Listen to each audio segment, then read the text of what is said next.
Hi, I'm Dr. Stan Steindl. Welcome to Compassion in a T-shirt in session. Today I'll be speaking with Deirdre Fay.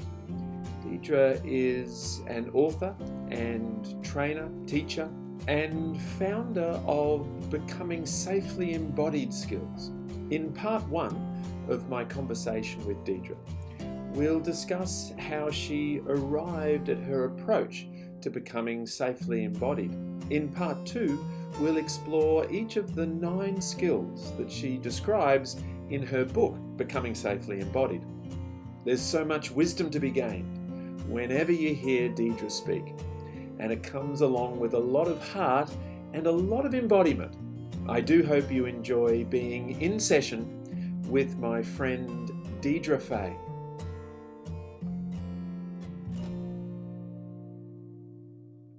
Well, welcome, Deirdre Fay. Always great to be with you, Stan. Yes, no, great to be with you as well. Founder of Becoming Safely Embodied Skills, author, teacher, trainer, and just a very wise person, I must say. It is lovely to see you again. I always, whenever we get to meet up around the world, I definitely go away feeling more full. In a few ways, probably, actually, now that I'm thinking out loud, more full in terms of the wisdom, but just in a heartfelt way as well. We had some lovely chats in Edinburgh a couple of years ago. And we'll have more. Yes, I'm hoping so. But yeah, thank you for being willing to have a bit of a chat on compassion in a T-shirt in session. And yeah, I really wondered whether we could perhaps start with just a bit about you, and especially perhaps how you've arrived at this notion of becoming safely embodied. Well, it all starts a long time ago. So years ago, I lived in an ashram, a yoga ashram, and that would have been in the 80s and 90s. And I really didn't know much about myself at that point. I'd been in therapy, but I didn't know that much. And one of the things that happened while I was in that safe cocoon and doing a lot of yoga and meditation was my own trauma history came up. And I would never have, I wouldn't have just known that about myself. I wouldn't have framed it that way, but suddenly all this stuff came up, memories, associations, my body went kaflooey.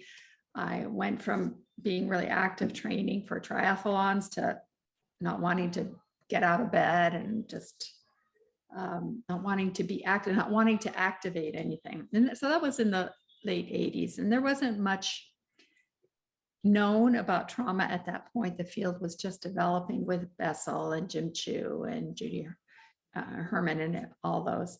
And so the big confusion point for me was, well, how come I could be so actively engaged in my body, where yoga says the body is the temple for the soul. And then I was like, I was not living in a temple. It was like chaos, pain and horror. And I was afraid to go on meditations. I was afraid to really do any active postures. So I began to ask myself, what happened? What happened to me? And how do I put myself back together again? And so I started reading really thoroughly the yogic and Buddhist scriptures, and just like, how do I do this? And then going into active psychotherapy so that I could put some of the pieces together. I left the ashram. I went to graduate school. I got my degree. While I was getting my degree, I was training at one of the major hospitals in the Boston area, and somebody heard that I'd lived in an ashram, asked me to teach on the dissociative unit and teach the women on the unit in the evening about yoga and meditation. And so that's what started it. I wasn't getting paid. I was doing it on my own time, but it was such a calling for me to give back to people, to do, see did it work for them too? Could I help in this way? Could the ancient teachings, the basic teachings help. And I had to realize I had to keep breaking it down into smaller and smaller bits. Anyway, along the way, Bessel heard about the work that I was doing and invited me to join his clinic. And during that time, I started these groups. And I came up with the idea of Becoming Safely Embodied. It just happened one day and started leading them there. And then I took them into my private practice. And then Janina Fisher, my colleague, and we shared an office suite, would send her clients there, and they were getting better faster. And she was like, "What are you doing there?" And so she started co-leading the groups with me. And at some point we had like 3 years of layers of groups. They went from 10 weeks to, I don't know, to 24 weeks. And then the second year, they just wanted more. And I realized like people want this kind of structured experience. And, it was only years later when I was studying attachment theory with Dan Brown that in attachment theory, there's a lot of research around scaffolding. Carlin Lyons Ruth is one of the great proponents who's done some research around this. And the idea is for a child, as they're developing, they need to have somebody take apart a big task into smaller and smaller bits so that they can actually track it and move through it. And one of the things that has happened so much to people who have a trauma history or difficult relationship issues growing up is they never were given that kind of structured guidance and mentoring. So I think of that as one of the fundamental attachment needs that we all have. How do you take a big task and make it smaller, especially if it's an emotional dysregulation? How do you do that? If you didn't, if when you were growing up, and you felt a lot of emotion and it came out as a temper tantrum or as crying, and somebody made you wrong for that, or rolled their eyes, or shut you in a room or a closet, or told you you're a bad person, or boys don't do that, whatever it is, we shut ourselves down and we shut that experience down. So we don't learn and grow. We don't develop that capacity. Oh, let that emotion rise, crest and fall, and pass through. And so that's what I realized the Becoming Safely Embodied Skills do, is they actually take apart these basic fundamental internal dynamics and teach you the life hacks on how to do them, or how to live with life in a better, more easy way. So that's what I did over time, is wean out, like, what are these fundamental skills that really, really help people? How could I give people in the book a way to just jumpstart it? And what I've heard from people is that even long-term meditators like realize like, oh, this is how, what mindfulness is in the body, in really concrete ways. Or how do you practice concentration in a very concrete way? And one of the main things people would say or ask me is like, what's the best way to get better? And I'd say there's really two main skills, and they are mindfulness and concentration. Those are the two main skills to get better. I need to be able to name what's going on internally and externally, which is a mindfulness practice.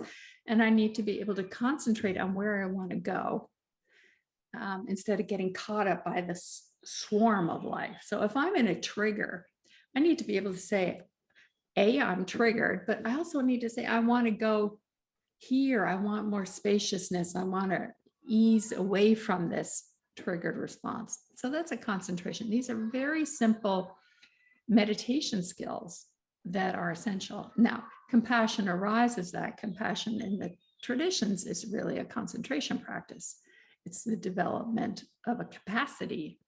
And so that, with the onset of Paul's work and Kristen Neff and Chris Germer's work, it's really this development of, can I offer myself self-compassion? And and I know, and everybody that we talk to knows how hard it is, when we're caught in it. How do I actually take in and receive? So I started doing a lot of embodiment practices. Like, what's it like to take in into my energetic body, my physical, my psychological body. In yoga, we have these different layers of the body. We call them the koshas. You know this: the physical body, the emotional body, the thinking body, the energetic body, the wisdom body, and the larger sense of self or soul body. And so how do I actually receive something in? And that's hard, and energetically, if we ask somebody to do that, and even as you're listening, you can play with that. What happens if I ask like a goodness, kindness to just come into my body? There'll be a place where my body freezes up or resists. And it's not conscious, it's underneath, it's subcortical. So that's where we have to engage at that very tender boundary of like, okay, how can I let it actually come in a little bit closer? It doesn't have to come all the way into my heart. I don't have to be like receptive to compassion right in this moment, but can I allow my body to receive just a little bit more? And that's where so much juice is, but it's also where we get complicated. We can get it in our head, but we have to really repattern not just our physical body, but our energetic body, because that's where the fears, blocks, and resistances are going to come up. So anyway, that's the long story of everything. It's incredible because, well, there's lots to dive into there. The thing that really struck me, though, right at the beginning, is just the sort of recognition that becoming embodied is scary. Yes. That was the sort of the revelation for you at the ashram, almost, wasn't it? Was that you'd done all this work, but to really kind of connect with the body in and around the traumas that perhaps had arisen for you again, that was really scary. And so all of that part just shut back down again. Right. And I think that's what we find is, how do we deal with if a fear comes up? What do we do with it? Can I actually metabolize it inside myself, or am I going to project it out onto the world as a bad, scary place? And dealing with this idea of, in the book, I talk a lot about the parallel lives that we live. And that's that undigested material. So if I live in this present moment, it's one thing, I can think about my life. But what tends to happen is the past intrudes. And Mary Main and Mary Ainsworth, the big attachment theorists, talk about this. The past is always intruding into the moment, but we don't have those distinctions. So when in the Becoming Safely Embodied Skills, we talk about parallel lives, that I'm here in this moment and the past is happening. And the past is made up of all these different time capsules of experience. The first time we rode a bike, first time we went to school, the first time we went for a swim, first time somebody shamed us, and did we metabolize that, or did we constrict around it and tuck it away and divorce ourselves, disidentify from it so that we didn't have to feel it? Because everything in life rises, crests, and falls. But if I haven't let that rise, crest, and fall, it's going to stay stuck in me. And in yoga, we talk about that as the knots or the wounds or the impressions on consciousness. And so this samskara is what the wound of it gets caught in consciousness and doesn't metabolize and clear. And in yoga, the idea is that prana, the life force, its only job is to help us grow, develop, and flourish. It's to become more ourselves. So prana is meant to flow through and rise, crest, and fall, and move out, and have us become the great stand that we are. But if I tighten myself around it, then it's going to get stuck inside, and I'm going to end up like a Picasso painting, kind of like warped inside, not allowing everything to move through. So how do we reclaim that? And part of what happens for people in therapy, and certainly in their own personal work, is that if I'm in this moment and stuff is coming up, can I let it come up and pass through? Can I let it clear? Or am I going to get constricted around it? and I can do all the work cognitively. I can even do the work emotionally, but can I also clear it out of my body? And I did a lot of practice for years with the Sufi traditions, and so much of what they do is about the heart. And so I created these heart bathing meditations, which is really clearing the tender heart, clearing and holding and washing our heart so that it can be free of constriction. When we get sort of truly exposed to all of those facets of ourselves, it's kind of chaos in a way. It's certainly overwhelming. The historical experiences that might come to mind or come to body, the sort of the emotional kind of ups and downs and chaos. Maybe it is joyful experiences, but maybe there are shame memories, and it just, the overwhelming nature of that, the temptation is just to kind of shut down, I guess, from that, to therefore not experience it. Maybe even sometimes it's easier just to stay in the head and do all the cognitive work, but the embodiment piece is actually somewhat more threatening or scary, or absolutely. And absolutely, because we don't have the framework for it. That's where I was about to go. You mentioned that notion of scaffolding and the notion of how were our emotions and our physical sensations and so on experienced as children, and how were they responded to by others, and was there scaffolding there that just helps us to allow that to rise, crest and fall, or does it rise and then up comes something else? For example, I feel angry and now I feel fearful because my anger was always punished, or whatever it might be. And so the crest and fall piece is the bit where it seems to get stuck. Exactly. What tends to happen is that if emotion just rises or a thought rises, what happens is we then start telling a story about it. And so in the Becoming Safely Embodied Skills, a lot of what we do is disentangle out what's a thought, what's a feeling, what's a body sensation, so that I can actually let that movement flow through. But let's say I grew up in an angry household and I start feeling something come up, and now I'm like, I feel the anger and I'm looking at you and you're the one making me angry. But then I think about my whatever happened, and and so suddenly this web starts dealing, this storyline develops over and over and over, and it clouds the actual experience of this sensation just wanting to move through.